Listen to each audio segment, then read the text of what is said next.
사람들로 북적이는 서울의 한 길거리 공터. 큰 서류 가방과 안경을 쓰고 있는 중년의 외국인 여성이 벼랑간 길거리 한복판에서 머리를 쥐어 싸매고 당황한 표정을 짓고 있는데요. 그리고 바로 그 순간 외국인 여성의 주위로 수많은 한국인들이 모여들더니 여성은 결국 길거리에 주저앉아 웃음을 터뜨립니다. 과연 한국을 방문한 외국인 교수는 서울의 길거리 공터에서 무슨 일을 겪은 것일까요? 안녕하세요. 저는 프랑스에서 IT와 관련된 전공 교수로 활동하고 있는 모리스 모데라고 합니다. 최근에 저는 인생에서 처음 한국에서의 해외 강의를 다녀왔다가 하나의 깨달음을 얻은 계기로 지금은 교수직을 그만두고 쭉 한국에서 생활하고 있는데요. 사실 아시아의 나라에서 거주하게 될 거라고는 꿈에도 생각 못했던 상황이었지만 지금 한국에서 지내고 있는 저는 아직도 이러한 행복하고 평화로운 삶을 누릴 수 있다는 현실에 어안이 벙벙한 상태입니다.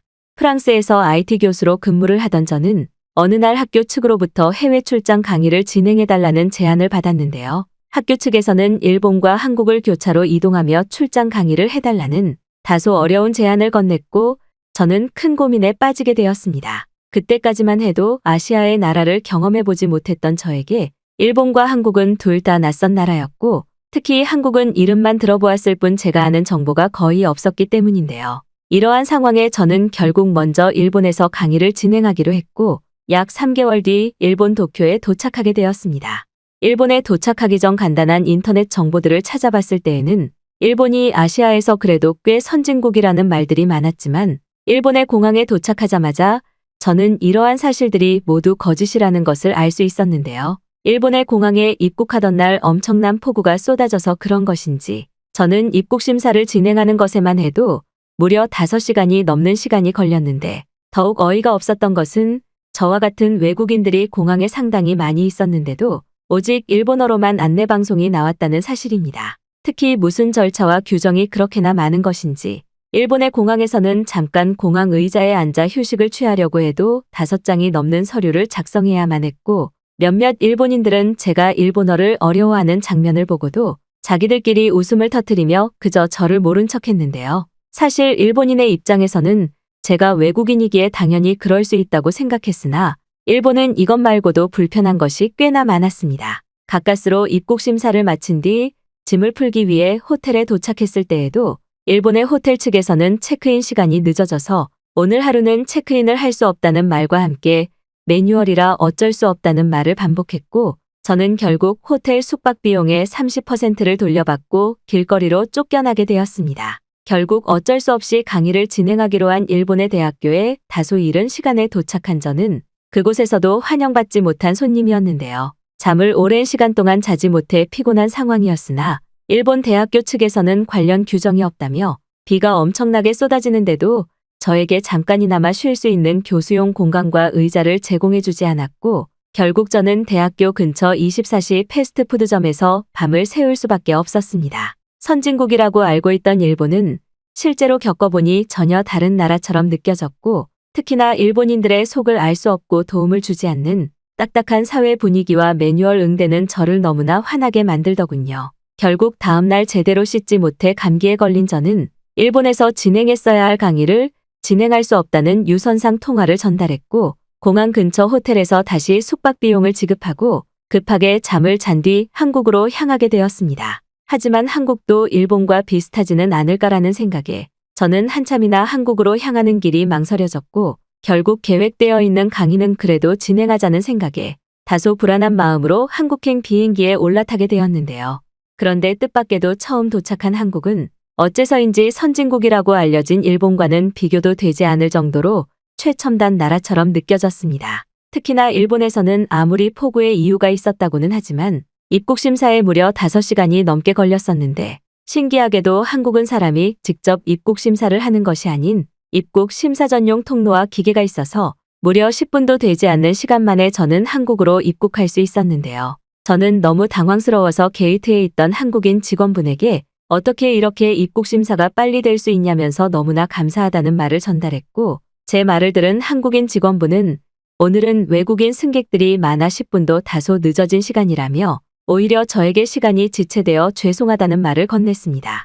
정보를 조금 찾아보니 보통 한국에서는 5분도 걸리지 않을 정도로 상당히 빠른 입국 심사 시스템이 이미 만들어져 있었고, 이것은 같은 아시아 나라인 일본은 물론 제가 태어난 나라 프랑스와는 비교조차 되지 않을 정도로 엄청난 선진국의 시스템이었는데요. 일단 강의를 진행해야 하는 대학교 근처 숙소로 향해야만 했던 저는 자연스럽게 휴대폰을 켠 뒤 지도를 찾아보기 시작했는데, 바로 그때 한 한국인 여성분이 저에게 다가와 말을 걸기 시작했습니다. 미국으로 여행을 간다던 그녀는 저에게 혹시 도움이 필요하냐며 먼저 도움의 손길을 내밀었고, 저는 어떻게 같은 아시아 나라인데 일본과 한국의 시민의식과 배려가 이렇게나 차이가 날 수 있지라는 생각에 눈물이 나올 지경이었죠.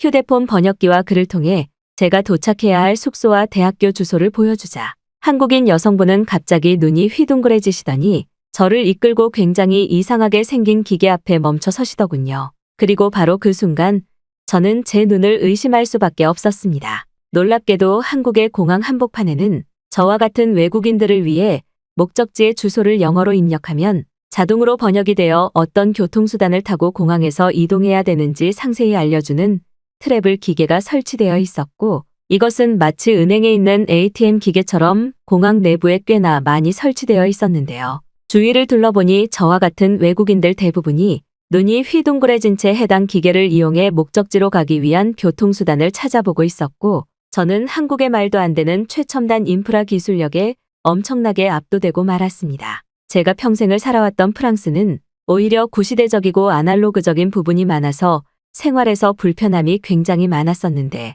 한국은 그저 휴대폰 하나로 모든 것을 할 수 있는 인프라가 공항에서마저 갖춰져 있었고, 신기하게도 공항 길 찾기 기계에 제 휴대폰 번호를 입력하면 제가 타야 할 교통수단의 정보가 문자로 한 번에 전송까지 되더군요. 한국인 여성분은 계속해서 제가 놀라는 모습을 보이자 뿌듯해하는 표정을 보이셨고, 갑자기 저에게 능숙한 영어 실력으로 한국에서 사용할 와이파이나 통신 서비스는 신청을 했냐며 뜻밖의 말을 해주셨습니다. 대부분 해외로 출장을 갔을 때에는 중심 도심지까지 이동해서 휴대폰 통신 서비스를 신청했었는데, 놀랍게도 한국의 공항에서는 저와 같은 관광객을 위한 무료 와이파이 대여 시스템이 제공되고 있었는데요. IT 교수로 일하던 저조차 포켓 와이파이라는 한국만의 와이파이 서비스는 처음 받아보게 되었고, 모든 관광객들은 무료로 이러한 서비스를 받아볼 수 있다는 한국인 여성분의 말에 어안이 벙벙할 정도였습니다.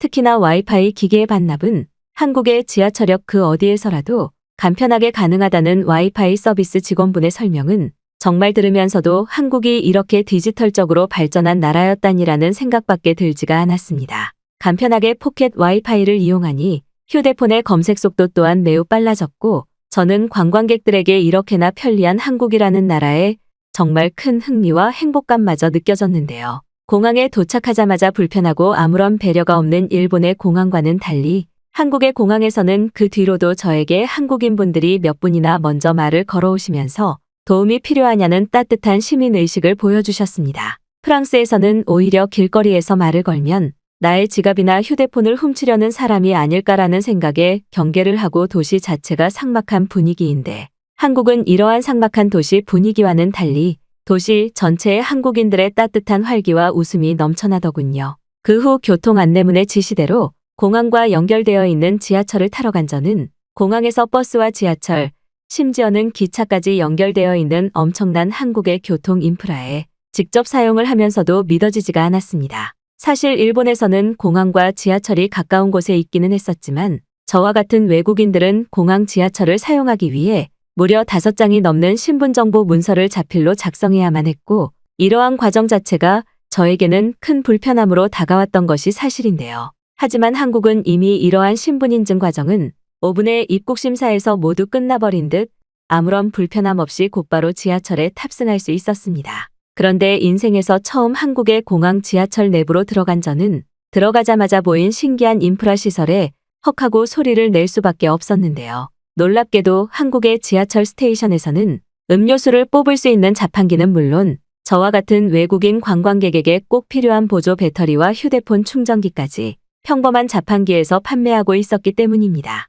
일반적으로 프랑스에서는 이제 자판기를 찾아보기 힘들 정도로 길거리나 지하철 근처 장소에 물건이 들어있는 자판기가 있으면 단 하루 만에 자판기 터리범들에 의해 자판기 자체가 사라져버리는 범죄 집단 사회 문제가 있는데, 신기하게도 한국은 지하철 승강장에 수십 명의 한국인들이 있었는데도 불구하고 그 누구도 자판기를 훔쳐가려는 모습을 보이지 않았는데요. 심지어 더욱 신기했던 것은 꽤 한국에서 오래 지낸 것 같은 다른 외국인들조차도 물건이 들어있는 자판기는 거들떠보지도 않고 그저 조용히 지하철을 기다리고 있는 모습을 볼 수 있었기 때문입니다. 범죄와 약탈이 일상인 프랑스에서 지내온 저에게는 한국의 이러한 사회 문화가 눈으로 보면서도 믿을 수가 없는 상황이었고, 아시아에서 선진국이라고 알려진 일본은 이미 제 머릿속에서 완전히 사라진 상황이었죠. 또한 더욱 신기하고 충격적이었던 것은 바로 지하철에 탑승했을 때의 순간이었습니다. 지하철 내부로 탑승하자마자 시원한 바람이 피부로 느껴졌고,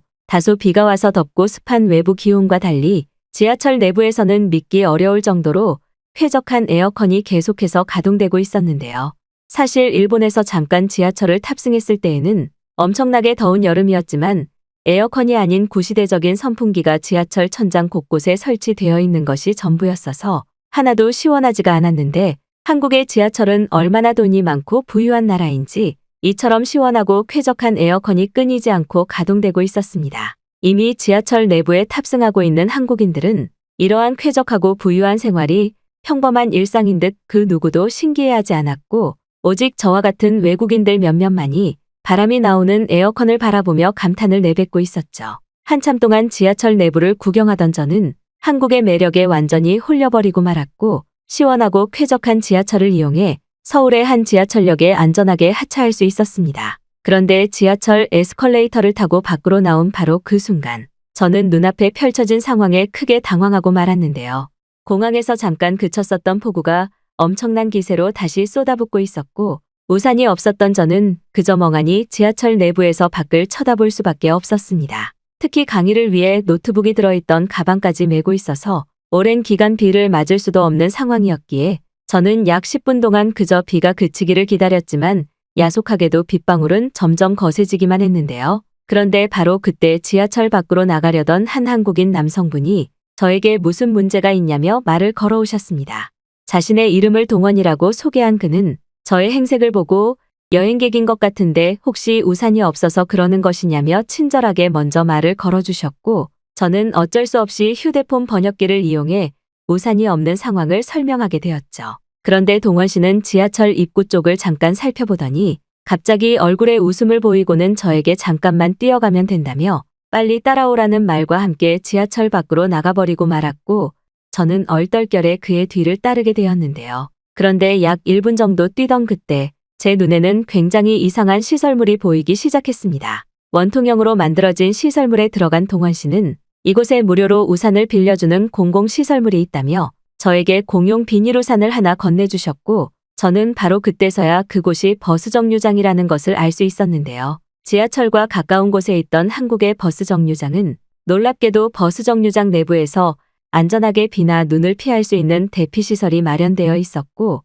내부에는 휴대폰을 충전할 수 있는 충전기, 그리고 제가 그렇게나 찾고 있던 공용 비닐우산까지 무료로 제공되고 있었습니다. 우산이 무려 수십 개나 통 안에 들어있었지만 한국인들은 그 누구도 그것을 훔쳐가지 않았고, 저는 더군다나 이러한 공용 우산을 무료로 사용할 수 있다는 사실에 당황할 수밖에 없었는데요. 동원 씨는 사용한 우산은 그냥 집에 들고 가도 된다면서 최근에는 갑자기 쏟아지는 비를 위해 이렇게 버스 정류장에서 우산을 빌려주는 인프라 시스템이 만들어지게 되었다며 친절히 설명을 해주셨고, 저는 그 순간 제가 살아온 시간을 부정당하는 것 같은 느낌이 들었습니다. 잠깐 경험했었던 일본에서는 밖에서 폭우가 쏟아져도 이러한 공용시설물을 전혀 찾아볼 수조차 없었는데, 한국은 얼마나 삶이 편리한 것인지 흔한 버스 정류장에서마저 공용 우산이 무료로 제공되고 있었기 때문이죠.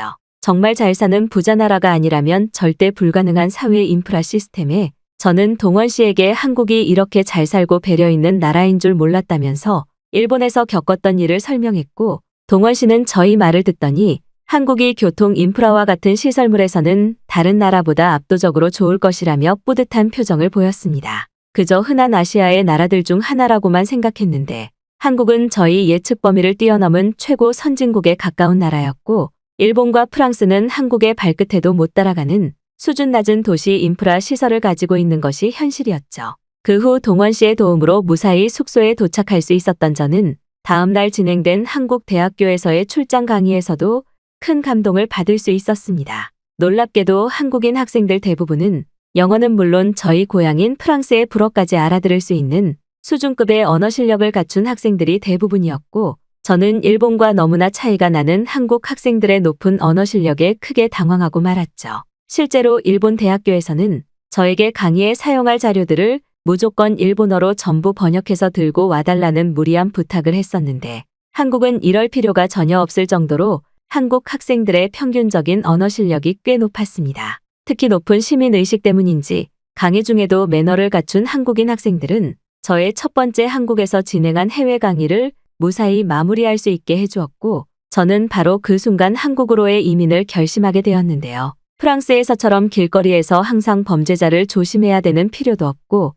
그저 안전하고 평화롭게 길거리를 돌아다닐 수 있는 한국은 저에게 천국과 다름이 없었기 때문입니다. 결국 한국인들만이 누리고 있던 행복하고 편리한 삶의 비밀을 알아차린 저는 그때부터 지금까지 쭉 한국에서 IT 교수로 재취직해 활동하고 있고, 너무나 행복한 하루하루를 보내고 있는데요. 한국이야말로 제가 꿈꾸던 최고 선진국의 나라였고, 이곳에서 지내는 동안 저는 진짜 선진국이란 무엇인지 저 스스로 뼈저리게 느끼고 말았기 때문입니다. 앞으로 평생 한국에서 지내고 싶은 저이기에 요즘은 제 친구들에게도 한국으로 이민을 오라는 말을 굉장히 많이 하고 있는 행복한 하루인 것 같네요.